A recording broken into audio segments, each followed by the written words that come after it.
ಭಾಷಣ ಮಾಡಿ ಸೆಮಿನಾರ್ ಕೊಟ್ಟು ನಾನು ಪರಿಸರ ಪ್ರೇಮಿ ಅನ್ನೋರು ಈ ದುರ್ಗಾ ಸಿಂಗ್ ಅವರ ಸಾಧನೆಯನ್ನು ಒಮ್ಮೆ ನೀವು ನೋಡಲೇಬೇಕು. ಮೆಸ್ಕಾಂ ಲೈನ್ಮ್ಯಾನ್ ಆಗಿರುವಂಥ ಈ ದುರ್ಗಾ ಸಿಂಗ್ ಅತಿ ಕಡಿಮೆ ಜಾಗದಲ್ಲಿ ದಟ್ಟ ಕಾಡನ್ನು ಬೆಳೆಸಿದ್ದಾರೆ. ದಕ್ಷಿಣ ಕನ್ನಡ ಜಿಲ್ಲೆಯ ಕಡಬ ತಾಲೂಕಿನಲ್ಲಿ ವಾಸವಾಗಿರೋ ಇವರು ಕರ್ತವ್ಯದ ಸಂದರ್ಭದಲ್ಲಿ ವಿದ್ಯುತ್ ತಂತಿಗಳಿಗೆ ತೊಂದರೆಯಾಗದಂತೆ ಮರ ಗಿಡಗಳನ್ನು ಕಡಿತಿದ್ರು. ಆಗ ಈ ರೀತಿ ಮರ ಕಡಿದ್ರೆ ಮುಂದಿನ ದಿನಗಳಲ್ಲಿ ಮರಗಳೇ ಇಲ್ಲದಂತಾಗುತ್ತೆ ಅಂತ ಜಪಾನಿನ ಮಿಯಾವಾಕಿ ಕಾಡು ಬೆಳೆಸುವ ವಿಧಾನವನ್ನು ಬಳಸಿ ದಟ್ಟ ಅರಣ್ಯವನ್ನು ಬೆಳೆಸ್ತಾ ಇದ್ದಾರೆ. ಕೇವಲ 1,000 ಚದುರ ಅಡಿಯಲ್ಲಿ 400ಕ್ಕೂ ಮಿಕ್ಕಿ ಗಿಡಗಳನ್ನು ನೆಡುತ್ತಿದ್ದಾರೆ ದುರ್ಗಾ ಸಿಂಗ್. ಕಾಡಿನಲ್ಲಿ ಮನುಷ್ಯರು ಹೋಗಲಾಗದಷ್ಟು ದಟ್ಟ ಕಾಡು ಬೆಳೆಸಿದ್ದಾರೆ. ಈಗಾಗಲೇ 4-5 ಕಡೆಗಳಲ್ಲಿ ದುರ್ಗಾ ಸಿಂಗ್ ಕೃತಕ ಕಾಡನ್ನು ಬೆಳೆಸಿದ್ದಾರೆ. ನಾವೆಲ್ಲ ಯೋಚನೆ ಮಾಡಬೇಕು, ಒಂದೊಂದು ಕಾಡನ್ನು ಬೆಳೆಸ್ಬೋದಾ ಈ ಮಟ್ಟಕ್ಕೆ ಅಂದರೆ ಅದು ಈ ವ್ಯಕ್ತಿಯಿಂದ ಎಲ್ಲರಿಗೂ ಪ್ರೇರಣೆ.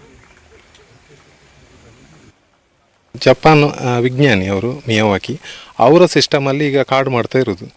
ಇದು ವಿಷಯ ಹೇಗೆ ಅಂತ ಹೇಳಿದರೆ, ಕಡಿಮೆ ಜಾಗದಲ್ಲಿ ಹೆಚ್ಚು ಗಿಡ ನಟ್ಟು ಕಾಡು ಮಾಡೋದು. ಕಾಡು ಅಂತ ಹೇಳಿದರೆ ಎಲ್ಲರೂ ನಡು ತೋಪು ಆ ಥರ ಮಾಡ್ತಾರೆ. ಇದು ಆ ಥರ ಅಲ್ಲ. ಇದು ಹತ್ತಿರ ಗಿಡ ಬರುತ್ತೆ.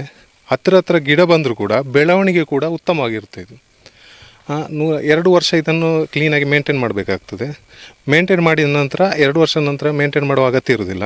2 ವರ್ಷ ಮೇಂಟೈನ್ ಯಾಕೆ ಮಾಡಬೇಕು ಅಂತ ಹೇಳಿದರೆ, ಗಿಡಗಳು ಕ್ಲೀನಾಗಿ ಚಿಗುರಬೇಕು. ಅದು ಅಂದರೆ ಗಿಡಗಳು ಕೆಲವೊಮ್ಮೆ ಅದಕ್ಕೆ ಪೋಷಕಾಂಶ ಕಮ್ಮಿ ಆಗ್ಬೋದು, ಕೆಲವೊಂದು ಸಲ ಅದಕ್ಕೆ ನೀರು ಕಮ್ಮಿ ಆಗ್ಬೋದು. ಅದನ್ನೆಲ್ಲ ಜಾಗ್ರತೆಯಲ್ಲಿ ನಾವು ನೋಡಿಕೊಳ್ಬೇಕಾಗ್ತದೆ.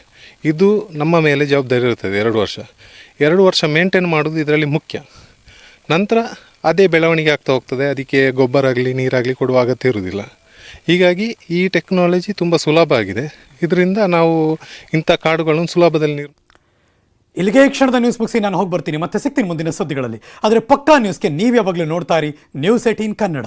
ಜಾಲ ನಮ್ಮದು, ಬಲ ನಿಮ್ಮದು.